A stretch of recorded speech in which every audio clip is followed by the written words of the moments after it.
કાલોલ તાલુકા પંચાયતની ચૂંટણીમાં ટિકિટ વહેંચણીમાં ભડકો જોવા મળ્યો છે. મલો બેઠકમાં ઉમેદવાર સામે ભાજપમાં બળવો થયો છે. ભાજપ ઉપપ્રમુખ અને શક્તિ કેન્દ્રના સંયોજક સહિતના હોદ્દેદારોના સામૂહિક રાજીનામા પડ્યા છે, જ્યારે કેટલાક અપક્ષ ઉમેદવારો પણ મેદાનમાં આવ્યા છે.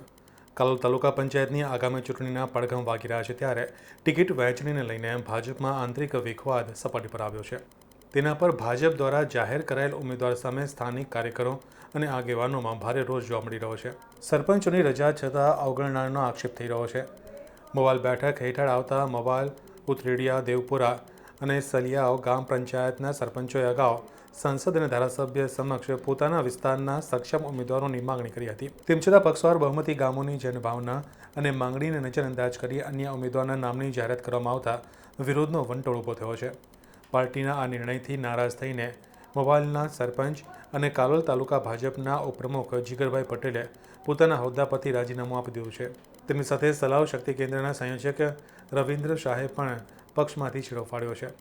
આ ઉપરાંત બૂથ પ્રમુખ રમેશભાઈ સોલંકી અને અજયભાઈ પરમારે પણ પોતાના રાજીનામા જિલ્લા ભાજપ પ્રમુખ મયંક દેસાઈને મોકલી આપ્યા છે.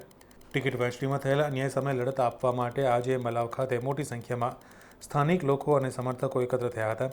સર્વસંમતિથી એવો નિર્ણય લેવામાં આવ્યો છે કે આ બેઠક પરથી માનસીબેન પ્રણવભાઈ પટેલ અપક્ષ ઉમેદવાર તરીકે ચૂંટણી લડશે. રાજકીય વિશ્લેષકોના મતે તાલુકા પંચાયતની મલાવ બેઠક પર થયેલો આ ભડકો ભાજપ માટે ચિંતાનો વિષય છે.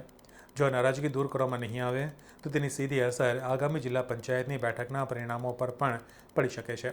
હાલ તો ભાજપના ગણગણાતા વિસ્તારમાં કાર્યકરોનો બળવો પક્ષ માટે કાચો કપાયો હોય તેવી સ્થિતિ સર્જી રહ્યો છે.